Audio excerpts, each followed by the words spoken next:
The Joe Rogan Experience. Long story, but like after my debut, I'll go back to this, but like pretty much the Brunson fight, before it was when I realized how you eat affects how you think and how you feel, your mental health. Oh, sure. Because beforehand, before the fight, before I started cutting weight, I was eating like shit. Like literally just because, you know, I cut weight easy. So I'm just eating everything, whatnot. And then throughout that camp, I was getting like, I hurt myself as well. Remember, I mentioned at the post-fight press conference, and then I had to take a whole week off training. This is like 5 weeks out. And I had to make the call like, fuck, we're going to pull from this fight.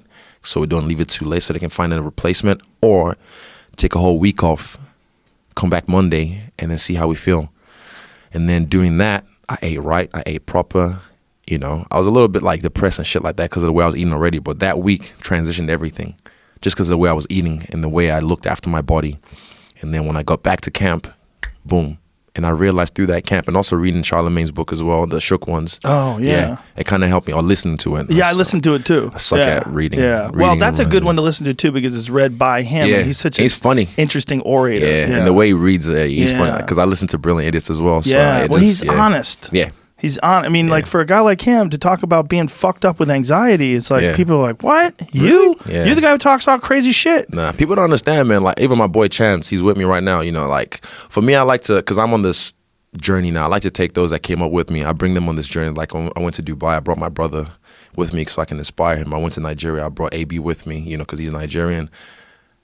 I told him after this trip, like, be careful because you're gonna, you know, holiday blues.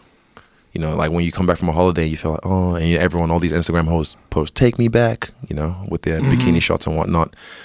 I told him, like, when you get back home, you're going to feel it. And I know, because I've experienced it as well. After my UFC debut, I literally, my after party was 3 hours of just, hi, nice to meet you. Hi. At one point, I literally went to go hide somewhere, and some guy found me. He's like, bro, you all right? What are you doing? I'm like, I'm good. I'm just chilling. I'm just taking 5 minutes alone.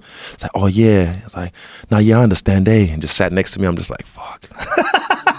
You didn't get alone means you not exactly. being here, motherfucker. And then after I got home, like, you know, got a bonus, got a nice check from the UFC, and then got depressed. And I'm just like, what the fuck? Yeah, like I'm home alone with my own thoughts, and I was like, what the fuck, bro? I didn't get that. I didn't understand this. So even just because of everything that was happening, I started seeing a therapist straight away just because I felt like no one teaches you how to be famous. There's no fucking book about this. And I've seen a lot of people, athletes, movies, singers, rappers, rise and fall. And I'm not going to be one of those people. Good for you. John Charles. But, but then I went to a therapist from February to October just to kind of like learn some tools to help me with this. And then so after my first fight that happened, my second fight that happened, my third fight, Brad Tavares fight, main event, fucking all the stimulus. It's like coffee. You drink coffee and then you get all the stimulus, you're hyped, and then you come off it, you crash. Yeah. I equate it to the same thing. And then those tools that I got from my therapist really helped me just kind of like navigate back. So New York was the first fight I got back to my house, and I was just like, right, boom, I know how to attack this. I know what's going to happen. And I was anticipating, because beforehand, I didn't anticipate the hype that was going to happen, the wave after the fight. Like after this fight, I already know what's happened. Like I knew it was going to be like more than everything I've done in the UFC already. So I braced for it, and I prepared myself, and I had the right people and the right tools to help me ease back into my regular routine. So I went back home and it was just easy. What was the feeling of depression? Because obviously you had this spectacular result. You won. Yeah. And then, but what was it? What was the feeling? Like, what was bothering you? If I think about it, my debut, when I got back home, sit down,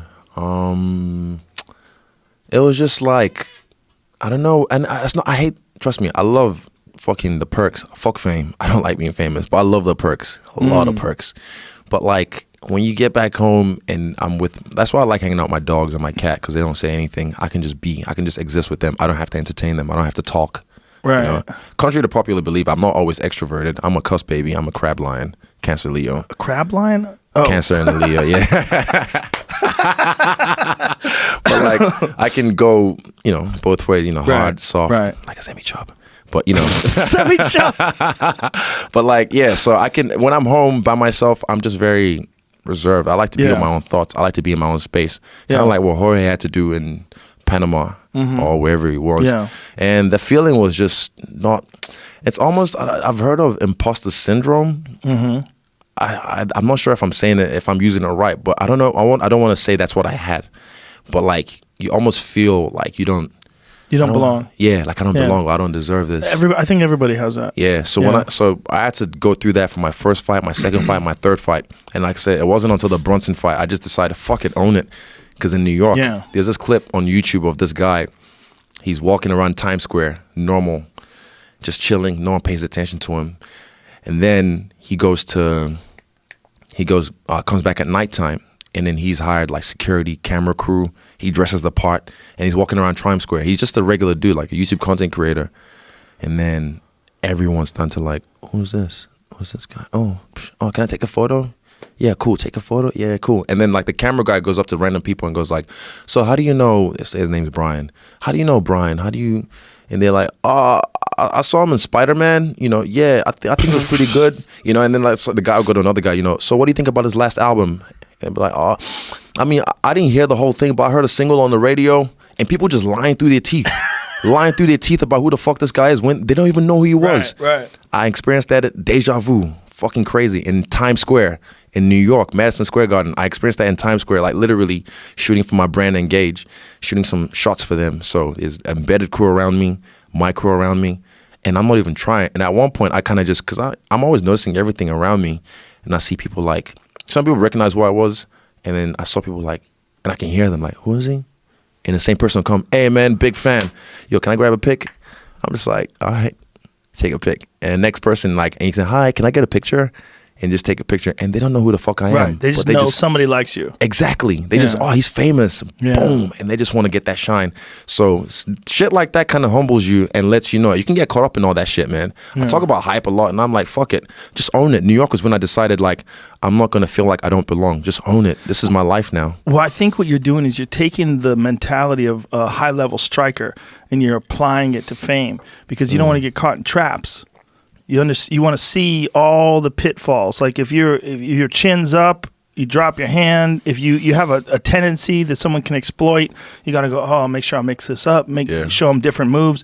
You don't want to get caught in traps. Yeah, right? I don't want to get caught. Never. Yeah, but that is also what happens with fame. Okay. You get caught in your own traps. You set your own traps. Yeah, I know I'll make my own mistakes. I won't crash into a pregnant lady, but I'll make my own mistakes.